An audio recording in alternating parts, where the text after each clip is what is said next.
Good afternoon, ladies and gentlemen. My name is Vladimir Lushnikov, alias Vladsharp, and I'm here today to speak about the programming language D, library libd, and the Slate project, and how we can improve upon the current state of systems that we have. I'll briefly introduce what I'll be talking about today, explain what libd is and what Slate is, as I'm sure I haven't explained clearly enough already. Go over the problems with current systems and present the architecture of libd and Slate and ask for your participation. So the way our team sees it is that there are problems with design and implementation of current systems, Linux, Mac, Windows, obviously. And much of these come from backward compatibility options that the designers chose to kind of keep, and the code is stagnated a little bit from there on. In comparison to C, the D programming language aims to address some safety issues and convenience issues. For example, it's garbage collected. You don't need manual pointers. You have references like in any normal language, but you can use pointers if you so wish. So what we thought it would be nice to start from at the beginning and build a system which is independent of existing systems. And that's why libd was created by Madeleine Freudenberg, who's unfortunately not here with us today, and is one of the motivations for the Slate project. libd is a library written in D. It's modern, it's fully featured, and I'll describe that later. And we feel that design and architecture of systems is very important, and without proper design, you can't have a good working system. That's not to say you must design it from the start, but you must think about where what each feature you add, where is it leading to. So I'll introduce D. It's a high-level systems programming language. It is a systems programming language. It's if you go by benchmarks, it's about sometimes as fast as C, sometimes maybe twice as slow as C, based on like garbage collection and that kind of thing. It was implemented and created by Walter Bright, and he was, some of you might know, he was the first person to write a C++ compiler for Zortek, and so he's got more than a decade of experience, and he saw some C++ features that were not so clean, and hopefully improved them in D. It's an imperative language. You have object orientation. You don't need object orientation. You have template meta programming and compile time function execution, and I'll explain.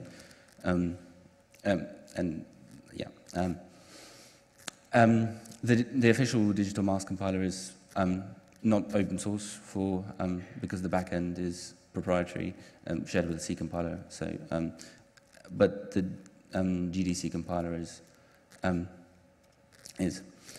So libd is a high-level runtime library for D. It's written completely from scratch. It was started a couple of years ago. It's not dependent on libc at all, unlike many libraries for other programming languages like Mono, Project, or whatever. It runs directly on the various Unix kernels at the moment. I mean, there's no reason why it can't run on something like React OS or even Mac if you wanted it to. It's public domain, no restrictions on usage, no arguing about the GPL. The goals of the Slate project, we wanted to create something that is can be extended and used for a long number of years. So, and we wanted to improve upon the security and usability of current systems. I mean, things like UAC and Windows Vista, they don't go very far in terms of security analysis, but they are very annoying. We don't see any reason why there shouldn't be an environment that is both beneficial for us programmers and us users.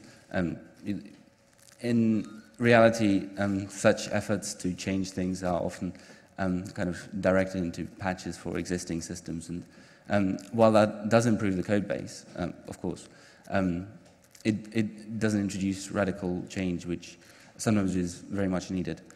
So the Slate project is an attempt to create an operating system, and I make that in brackets because we use existing kernels, and so we don't need to write all the driver code, etc., which many projects have started and failed to do simply because of the lack of manpower. We want it to be usable, and we want to write it properly, so it's perhaps not a project meant straight away for real-world consumption. It needs to, obviously, a couple of years to mature. We don't want to build on top of POSIX and other Unix applications. We just take the kernels, and libd provides a consistent systems interface for Slate, and we believe all this is possible. Obviously, to do more complex things, you need the right tools. Generally, you need more abstractions, and I'll talk about those later. And the prominence of Web 2.0-esque technologies, by which I mean the kind of drive to semantic content rather than just files on a hard disk you organize yourself. So Slate is meant to be a featured project. It's meant to be usable, it's meant to be secure, and last but not least, it's meant to be fast because, as I said, D is quite fast in comparison to other comparable programming languages like C# or Java. I want to go into problems of implementation at the moment, and while the Linux kernel is an amazing piece of software, it is hugely complex to anyone who's read its source code, who hasn't been a kernel hacker for years and read its source code. It's hard to read sometimes. You don't quite understand why you have to have 20,000 macros in one file. It's very much an evolution project. When Linux started in '93, and it was quite small, and now look what we've got. However, I sometimes personally wonder how you could actually run things on this Linux kernel, because there are more than 12,000 contributors, and it is an amazingly huge and an amazingly useful piece of software. However, there are problems. I mean, there is no mainline way to do network AIO. For those of us that don't know what it is, it's a synchronous input-output. It's the sockets interface that never made it into mainline, and they've tried to kind of revolutionize the way socket files, well, and not just sockets is based, but so far no success in that. And it has no security infrastructure, and I'll talk about that later. Implements POSIX, and which brings me to some of the what we feel are design shortcomings of POSIX, mainly because POSIX was created a decade or so ago, and the requirements for functionality and system usability and security have changed. You can argue that it's too primitive. I won't say that you can do everything with POSIX. You can do, and if you look at what kind of technologies we have in Linux systems today, for example, then it's absolutely amazing. I'm not trying to take away from that. However, it's my first kind of issues with the security front, because you have all this API available to you. You can't really restrict without special kernel patches.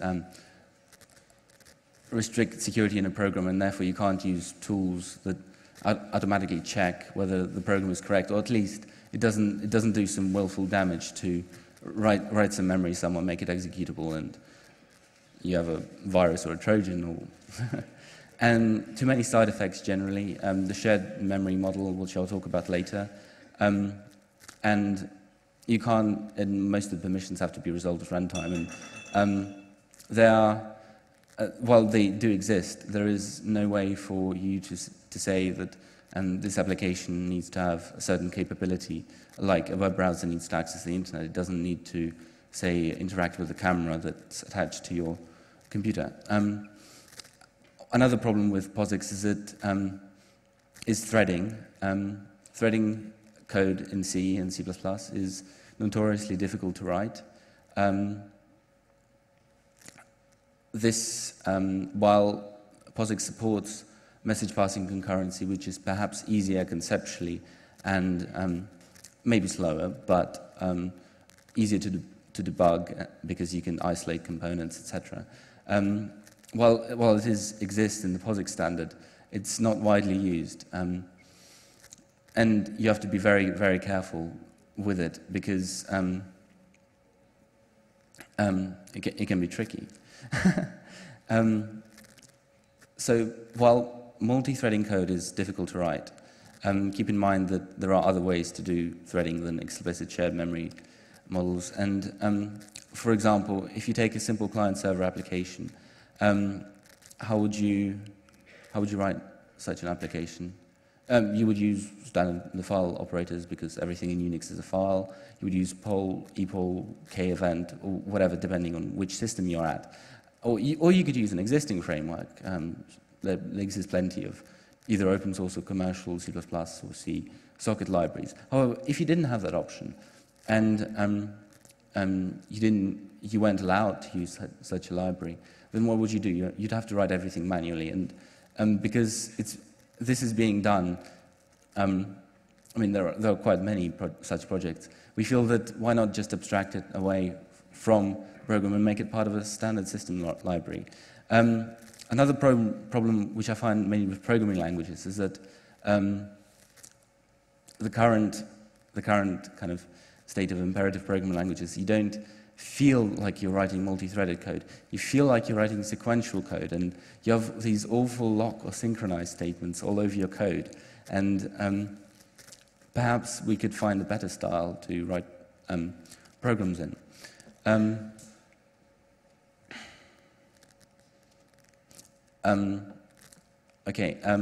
Most of you are here because you are extremely interested in technology and hacking, and as am I. But there is a global shortage of good programmers, as most of us realize, and this is because existing, say, C programs are notoriously difficult to get exactly right because of side effects, threading issues, security issues, memory checking, etc. And the standard libraries are quite primitive, and let's not talk about .NET here. And some programmers can't even cope with the low-level detail anymore, and why should they? You don't need quite a lot of the low-level detail. While POSIX is a low-level standard, you shouldn't need another 20 libraries to utilize it. And this is the background to the creation of libd and the motivations for Slate. And again, I will say that POSIX is absolutely amazing. It's great to have a standardized interface, and I mean, even Windows is starting to implement most parts of it. However, there are some issues, and we need to realize those, and we need to kind of see whether we can do better. Now I'll get on to the real stuff of architecture of libd. Libd was written from scratch. As I said, it's completely independent. It uses the syscalls interface, and it tries to use as much functionality as is possible. It currently runs on OpenSolaris and Linux. It can be obviously ported to run on any operating system as long as it has, it's got it's public domain, and it's not backward incompatible with anything because there is nothing to be backward incompatible with. The key features of libd is message passing, Objective-C style, and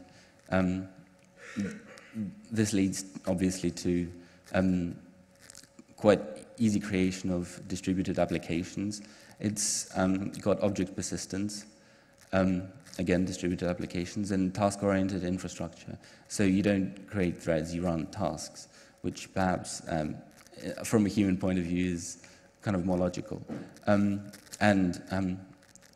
What I call green threads, what is called green threads is, for example, you can have as many tasks as you want, but if you just want to balance them over your two processes, you can do that. It supports different programming models, semi-procedural and fully object-oriented applications. It's event-driven, mostly. If you know libevent or C#'s kind of delegates, then that's kind of the closest. And it's, for example, network input-output is much easier to do because you don't need to distinguish between asynchronous input-output or synchronous input-output. You just put the option there, and there it is. It's got stack borrowing, so if you want to make stack threads, then you can. And no main functions, because it was felt that if you have a task, then you can just have a program class and no public synchronized void main, like in some languages. It's already got multi-language support, and I mean locale settings and languages and character sets. It has a virtual input-output model, so some protocols that come with it, HTTP, FTP, the standard kind of thing. It's got a library for command line options, so that all the options are standardized, like perhaps a bit like getopt in terms of making everything standardized, but in reality quite a far away. Better, I would say. It uses the concept of bundles, like OpenStep or Mac OS X, I dare say. It's got an exception hierarchy. D is a language with exceptions and with comparable speed to C++, and a consistent command line interface for all libd programs inspired by VMS.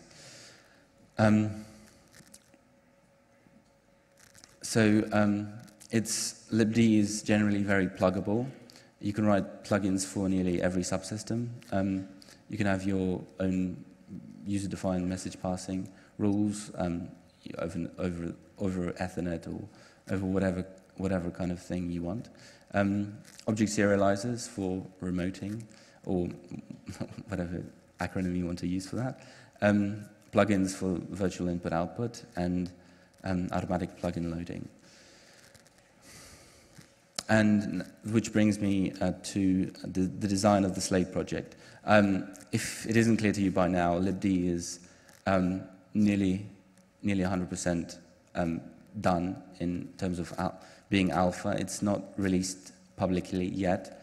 It's still being tested. We feel that we don't need to, if we can test for some bugs, then perhaps we don't need to release quite so soon, and it will be released at least at most a month after this. And Slate is just an idea at the moment, which we are in the process of implementing. So I'll describe Slate. It's based on libd, and no C code, just D applications. Implementing it would require removing some of Slate's subsystems and adding them at high levels of abstraction. We think that we could go further with Slate than libd has gone. And thank very much Madeleine Freudenberg for implementing libd and making at least this possible. The core of Slate consists of libd, the virtual runtime system, the virtual private network layer, the hardware abstraction layer, transaction manager, and CMs. And here's a nice diagram of how we envision Slate to look like. So you will have your kernel interface, syscalls, which libd will mostly talk to, but the virtual runtime system can talk to as well. The virtual private network, we believe, is a core part of any computer, because most of them are networked and you need to have encryption between points. There's no point in having, hardware abstraction, transaction, yes. Okay, so the virtual runtime system is a straightforward virtual machine. It will include tools for compiling and analyzing programs, such as the bytecode verification, which I've already touched upon. And it will have a set of very minimal class library mappings, not like the system namespace in .NET, hopefully. It's not particularly a new idea, we admit. It's the Singularity and SharpOS projects, for example, have got the .NET virtual machine to run on as its own, but these have been their own kernels, and they haven't gotten that far, except what Microsoft has, but they have quite a lot of resources compared to open source projects.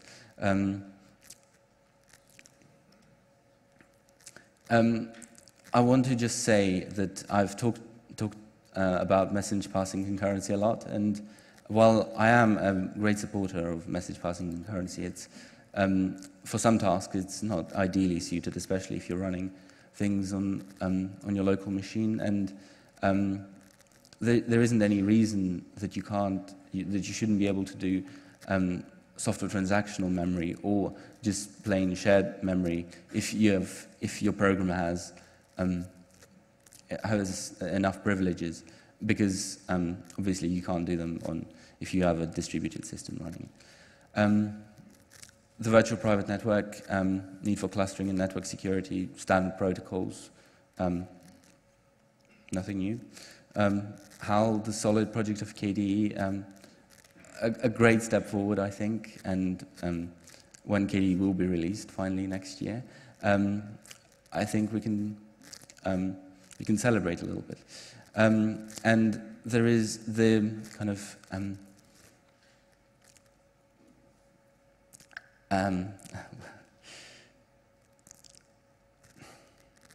the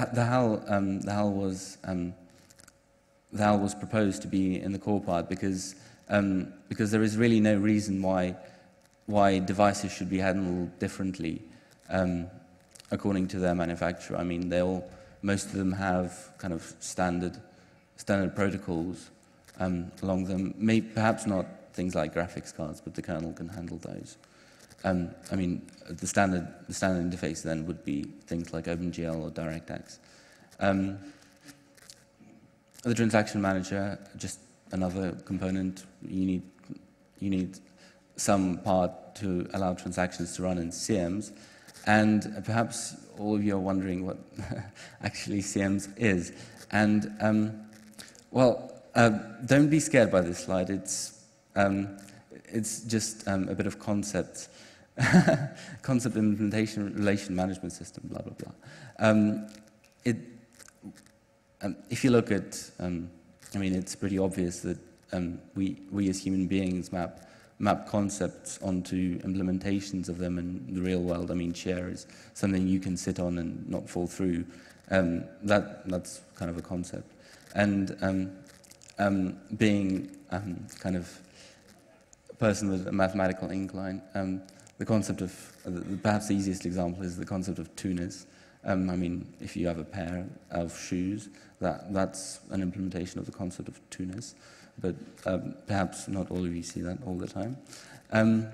So what is CMs is, the kind of background to CMs is that you should have templates for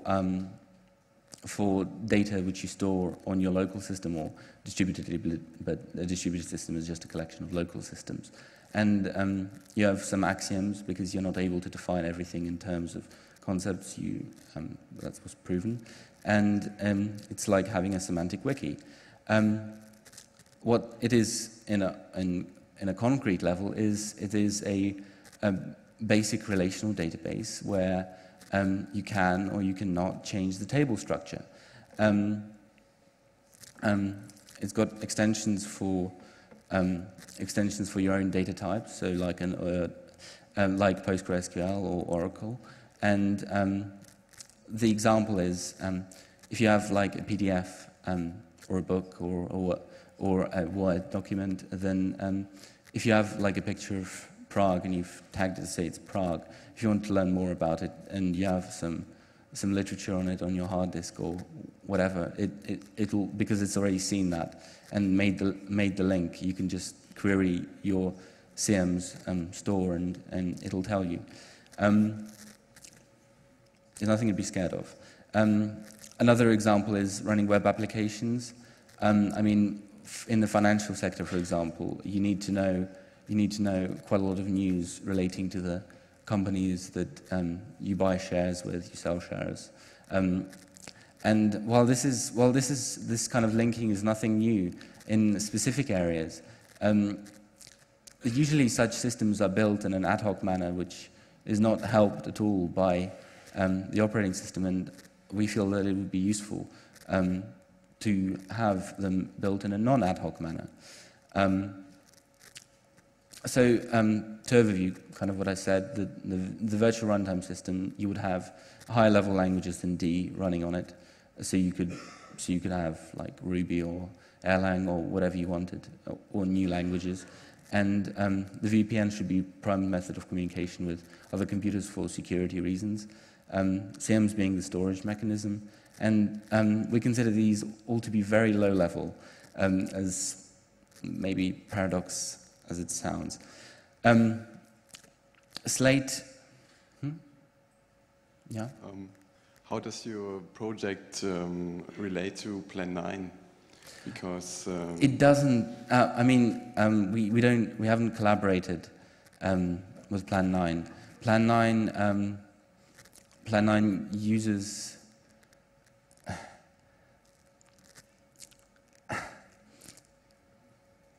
Plan 9 uses some of the kind of concepts that we are doing here, but we're building on libd and the D programming language, and we believe that's the way forward. Sorry if that doesn't answer your question, kind of. Can I have? Okay. Eric Raymond said about Plan 9 that Plan 9 is better than Unix. It doesn't use POSIX. It's has many similarities to your approach, but it didn't take off because Unix is just not bad enough at doing its stuff. So maybe you have many great ideas, but it won't be really useful.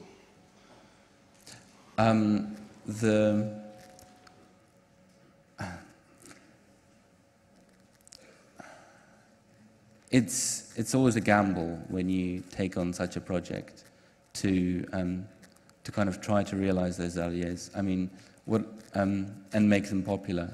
I would say that we have a good chance of succeeding because we're at least a bit later on in the. Yeah. Like, okay. Yeah.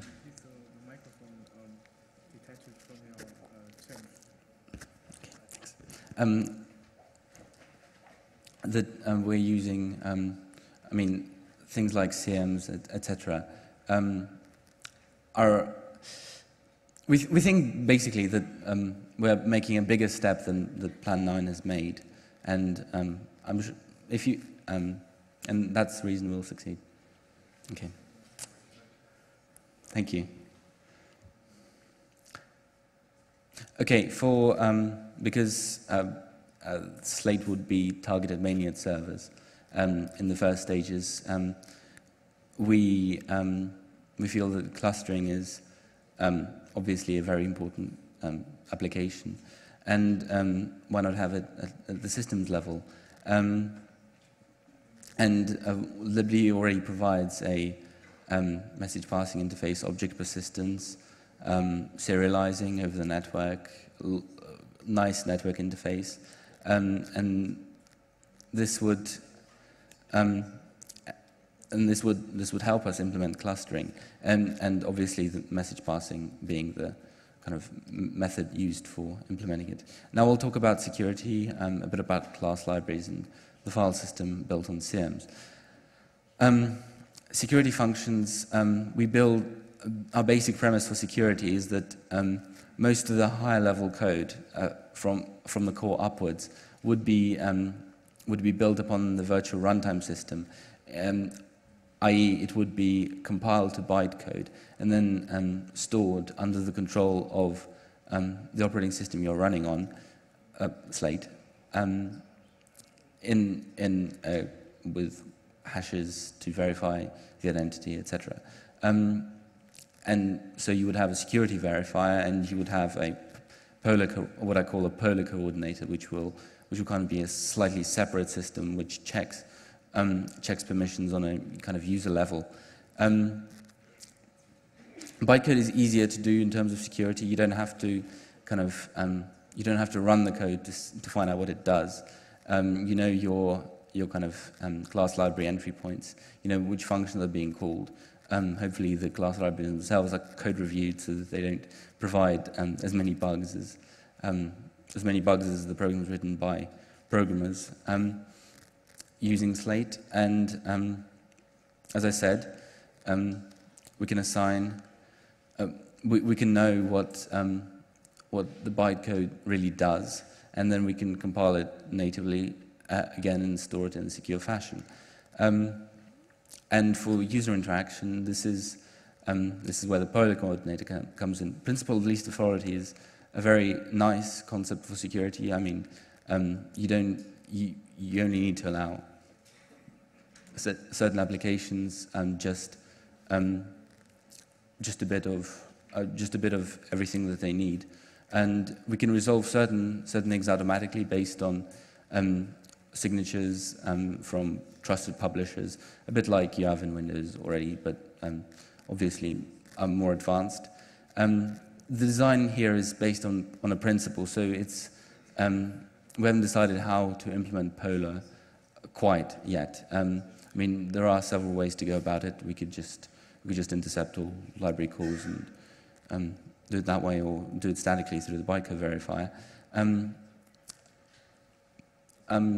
The kind of class libraries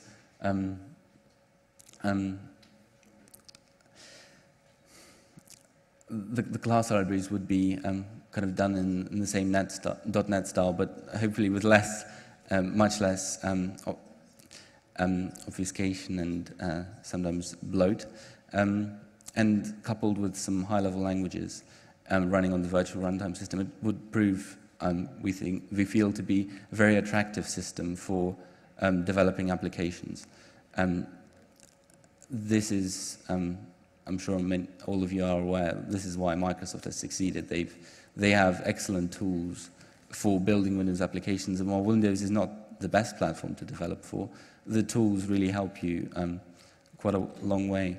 The file system, then, it would be SIMS is being the storage mechanism, and while things like Google Desktop or similar projects, Beagle, have kind of started to do metadata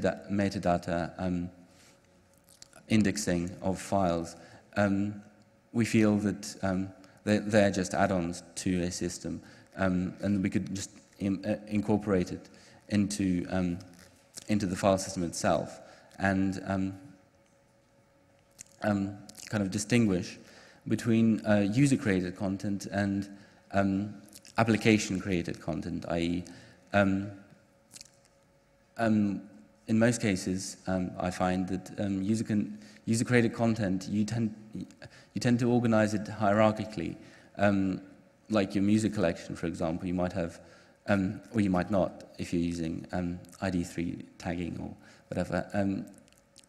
You might have them in a hierarchy of folders based on kind of genre or artist or year, and it doesn't need to be that way. We just store it somewhere within a table in a relational database, and then view it, however, in whatever fashion we like.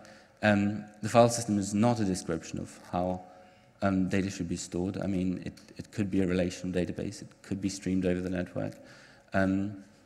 And we believe this approach is effective because most user data doesn't belong to a single category. and kind of going away from the Unix way of putting socket and file operations into one, we think that with this, this will provide a very good reason for separating file and socket operations, because files are now semantic things which have metadata like photos, place, location, time taken, which you already have in the JPEG. You just read that and cache it. Okay, I'll quickly go through the other parts of Slate. Query interface, because you already kind of have something like the proc interface, and that in a sense is a query interface. You could like see the processor, processors, their thermal states, process numbers, whatever, and just standard SQL or whatever syntax you wanted to use for it. Things like environmental variables are quite a crude concept, because say you have in a Linux system, you have an environmental variable set globally which controls some security function, which it shouldn't, but it does, because no one has thought of this, and you overwrite it in your bash.rc or whatever, and bam, you've changed the environmental variable. It might be just for your shell, however. This is kind of like, a bit like, for package management, we'll utilize the kind of libd's bundles concept. Of course, we will be able to control where they reside on the file system. The file system being your kind of database files and whatever it needs for indexing it, and etc. And we feel that there is absolutely no advantage except perhaps speed, but as we all know, speed is very much a multi-core game these days. For an application to be a set of files just in some program files directory or in USR, the bytecode verification and storage are more secure and possibly more easy to manage if the system crashes, the transaction manager being kind of the gateway for that. Of course, CMs would be a pluggable entity, much in the spirit of libd, and a standard configuration interface.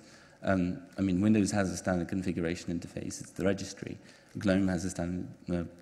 KDE has a standard. Why shouldn't an operating system have a standard configuration interface? The future direction for Slate is, of course, a GUI, more research into design, and perhaps we'll implement it someday. We've already started doing that, however, and we need your help very much. Slate is under the zlib license. It's not public domain, like libd. However, that shouldn't pose any problems whatsoever to kind of help with implementation. So I'll just quickly go over what I've said.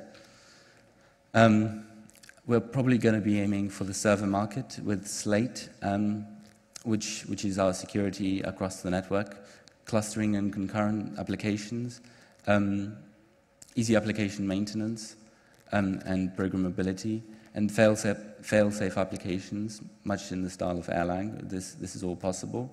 A user programmer benefit by class libraries in a higher level language than C, which, while being extremely good, is sometimes quite a pain to work with if you need to do something complicated. It's an orthogonal environment across different platforms because it runs on current kernels, and hopefully easier to code for than something like C++ and OpenMP.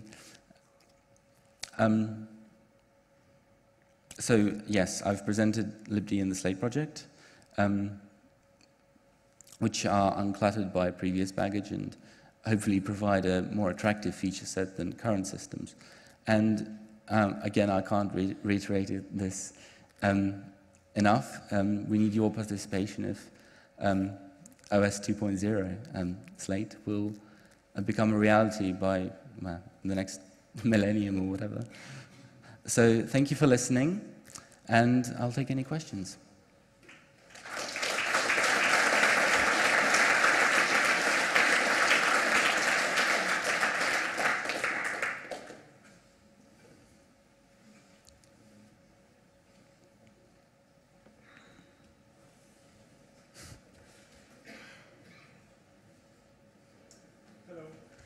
Hello.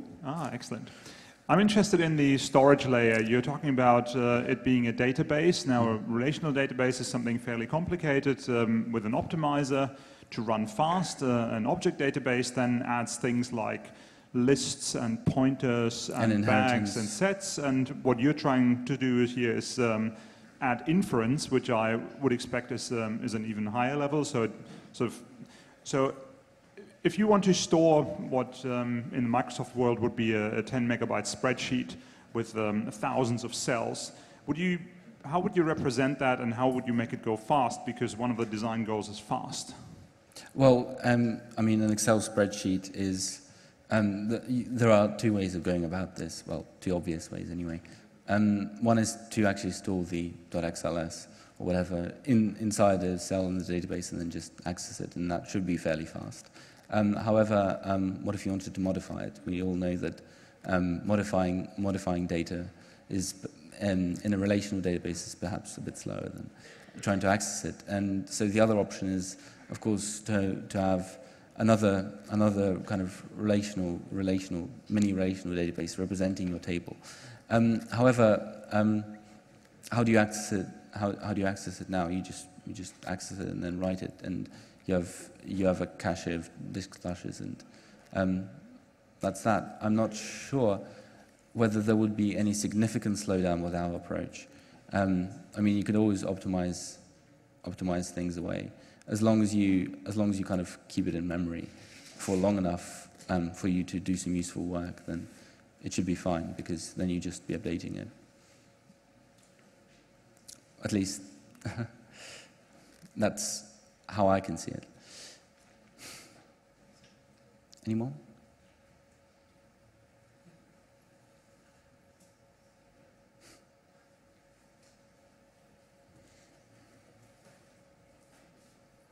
You said that libd will be released in the near future?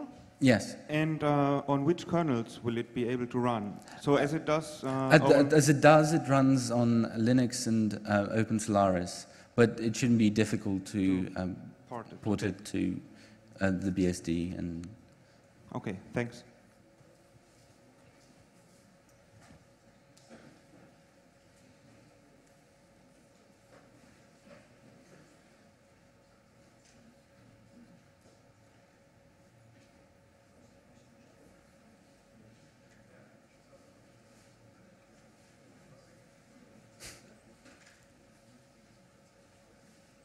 Okay, yes.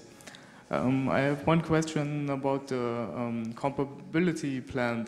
Do you plan to make it compatible on a high level, like somehow port applications over, like OpenOffice,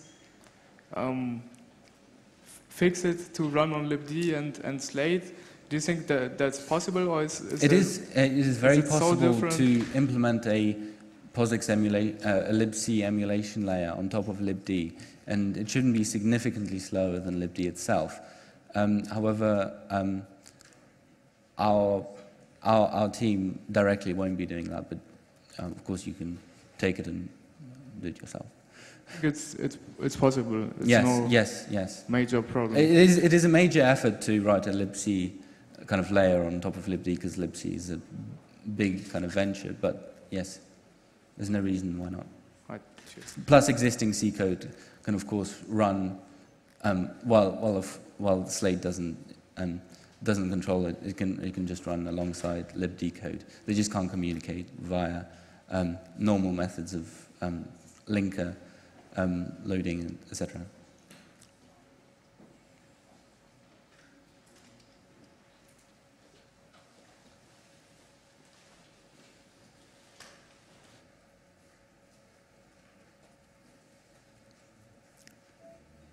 I have another question related to the D language itself. Mm-hmm. You said that the digital mass compiler is not open source? The front end is open source under the artistic license. The back end isn't.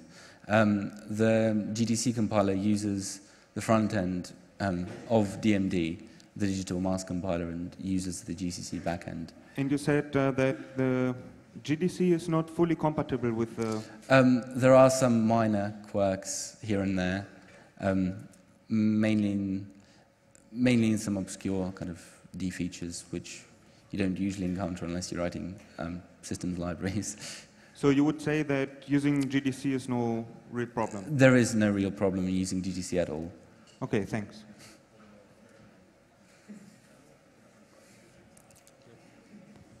Test, test. Hi.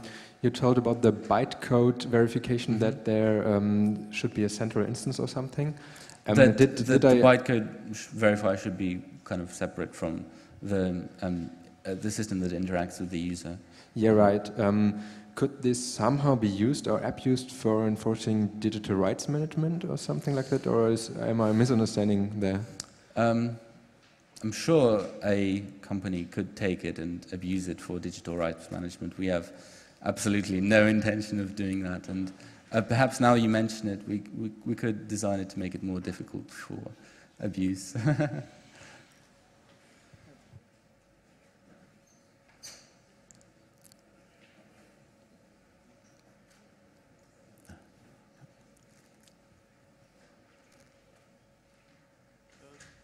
Who is behind the Slate project? Is there any bigger corporation who is interested in this project? No, we started quite recently.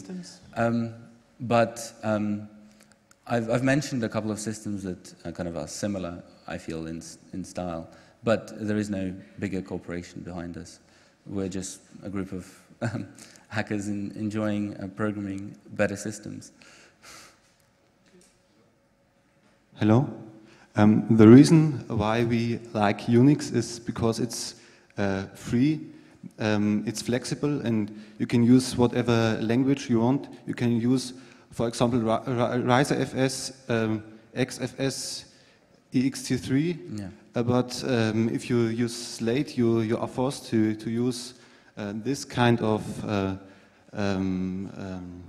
file system. You're forced to use the D language. You're forced to use certain system calls or certain libraries because of the security system. It takes a lot of the freedom away. Yes, it does. And I agree that while we might not be providing more choice in terms of kind of different file systems,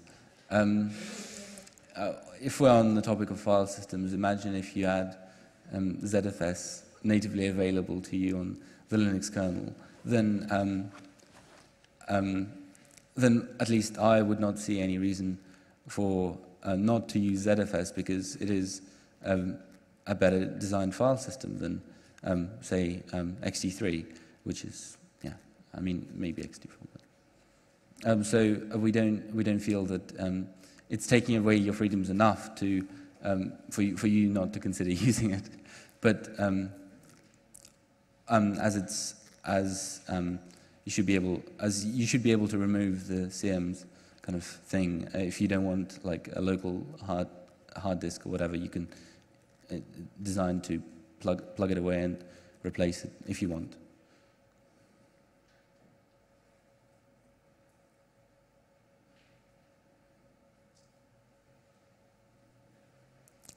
No more questions? Yep. Do you think with this porting stuff, I've just thought about this, and this is like stupid. You take a C kernel, a C programmed kernel for the operating system, then you put libd on it, then you put libd glibc adaptation layer between it, and then you can run your old applications. No, you can run your old applications. It's just that if you want to interact with them using things like dynamic loading, it just won't work. But they can run side by side on a normal system, or whatever. But you lose the benefit of security things and etc. Sorry, is that not? No. What I meant is that it's unnecessary to do an translation layer if the kernel is C, and you can just run concurrently libd and glibc. The reason we're not we're not proposing writing our own kernel is because it is too difficult for a couple of hackers to do in the space of, say, 5 years or whatever. So if we had the manpower, then we would propose our own kernel design. But that is out of the question because of the extreme complexity of writing a kernel. So what do you think would it mean for the security if libd and glibc applications live in the same space? Well, it would be just as secure. It would just be as secure as your standard C application. Oh. There wouldn't be any improvement, I wouldn't say, because they can access memory, and that's enough. All right. Okay, thank you.